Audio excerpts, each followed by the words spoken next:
The Disneyland Churro is now a Disney Parks icon, and a thing of beauty, if I do say so myself. But since the parks are closed right now, we cannot have a Disneyland Churro. Luckily, Disney has been posting different recipes from the Disney parks, and they have posted a Disney Parks, I should say, churro recipe.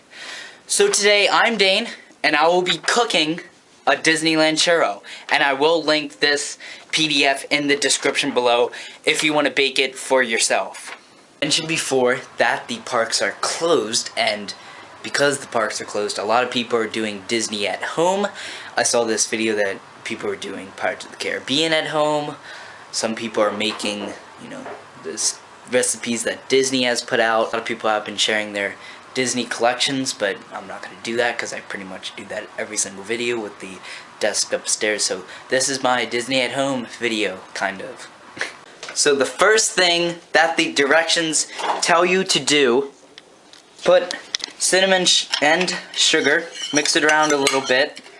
So we got the cinnamon sugar over here, and then once we actually make the churro, and before we put the sugar and cinnamon on, we have to put it in here. I don't know if you can hear it, but it's preheating right now. So the first ingredients that you need is 1 cup water and 8 tablespoons of butter. Unfortunately, this is pretty frozen right now, but this will de-thaw. You need 1 cup of water, and this is this. It doesn't really matter what temperature you have your water, as long as you have 1 cup of it.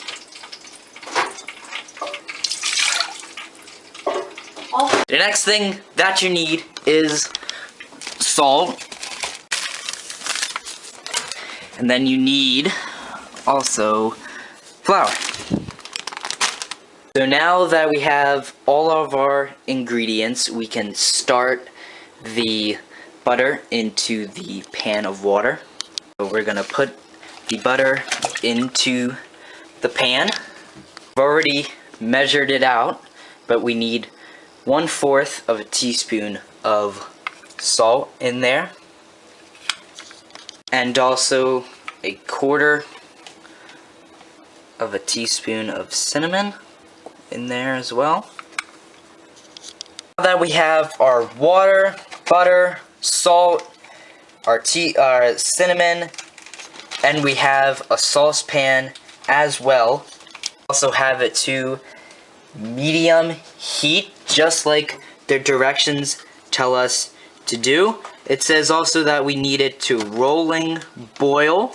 That means just to boil, so we need to wait for it to boil until we put our flour in next. Now that we're waiting for our stuff to boil in the pan, I thought I would give a history of the Disneyland churros, since that's pretty much what my channel is about. So, a man named Jim Lauman, he was a 50-year cast member. He retired in 2016, was a Disneyland food and beverage cast member, I should say.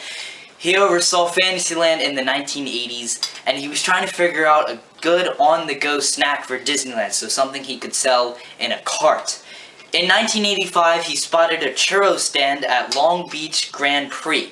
He thought they were so good, just like everybody else who tries the churros. He tracked down the stand's company, J&J Food Snacks, and asked them to supply churros for Disneyland, and also have some vendors in the park. They agreed, and the churro tradition at the Disney parks was born. He decided he didn't want the 6-inch long churros he had at the Grand Prix. Instead, he wanted a 12-inch long churro because he felt a 6-inch long churro was a throwaway snack, in his own words. And that's how the massive churros in both Walt Disney World and Disneyland came to be.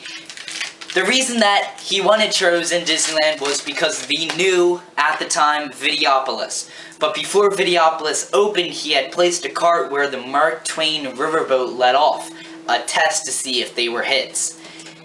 they were definitely a hit. Not only were churros available in Videopolis now they were everywhere in Disneyland and all across the world, and a major success.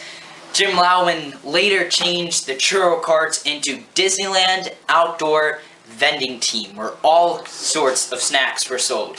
Mickey pretzels, churros, popcorn. That's where the popcorn buckets are sold now, so all kinds of stuff and all sorts of classics in Disneyland now. Churros are now sold everywhere in Disneyland and in Walt Disney World too, with all kinds of seasonal flavors as well, and even had dipping sauces at one point. Ours won't have dipping sauces because we don't have dipping sauces, and it's getting pretty late, so I'm not gonna make dipping sauces. So our water is almost boiling, but I forgot to get out the eggs. We need 3 eggs for this churro. And I will not get these 3 eggs out on camera because I do not want them to break. Here's the flour.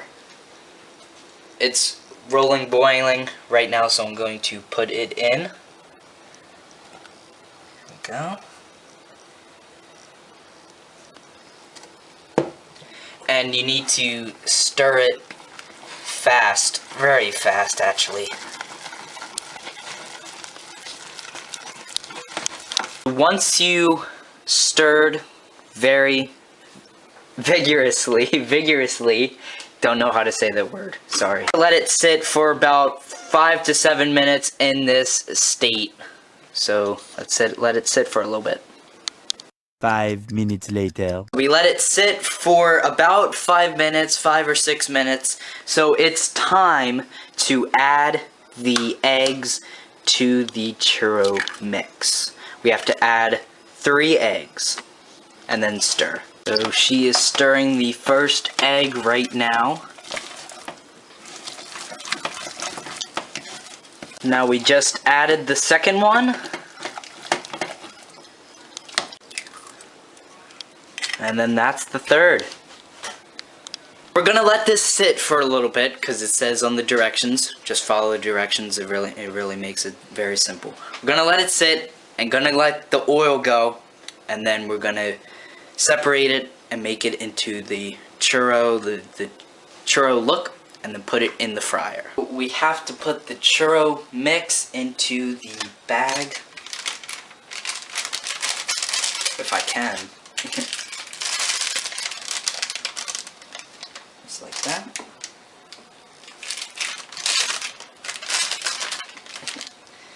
I'm gonna take one more. If I can. Having some trouble with this. Probably the trickiest part of the whole baking process. Should we do one more? Alright. One more scoop. And this probably won't be our whole churro because we're not making them the 12-inch like the Disney ones because not that hungry. And I think that's good. So you can see she's putting them in a string like that in the fryer, and then they will fry, and we'll put them over on those plates right there. So you're supposed to fry them until they're golden brown, as it says on the directions. Once they're out of the fryer, you put them on a paper towel and then drain all the oil off of them. You don't want oil on your churros.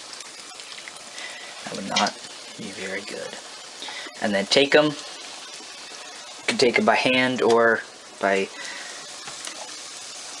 whatever you want, and then put them in the cinnamon sugar, and then just mix them around a little bit. Okay, let me try to get a better. There we go. I'll mix them better off camera, but just get the cinnamon sugar all over the place. Here are the finished churros right here. They broke off You can make them stronger if you want. We didn't. We miscounted that. Unfortunately, they did break, but they should be good either way. So let's take a try. I'll pick this one to try first. Oh, those are good. Those are good to have at home. Make these, either freeze them or put them in the refrigerator for later. Have a week's worth of churros.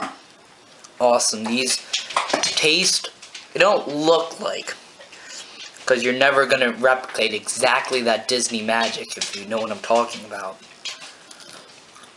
But these are really, really good and a fun time to make them. Awesome. Really, really good. I strongly recommend it. I'll leave the PDF and the Parks blogs post in the description below for you guys to make your own churros at home as well. So this was my Disney Parks at home. I hope you enjoyed it. I hope you... sorry, still have churro in my mouth. I hope you have fun making your own churros at home.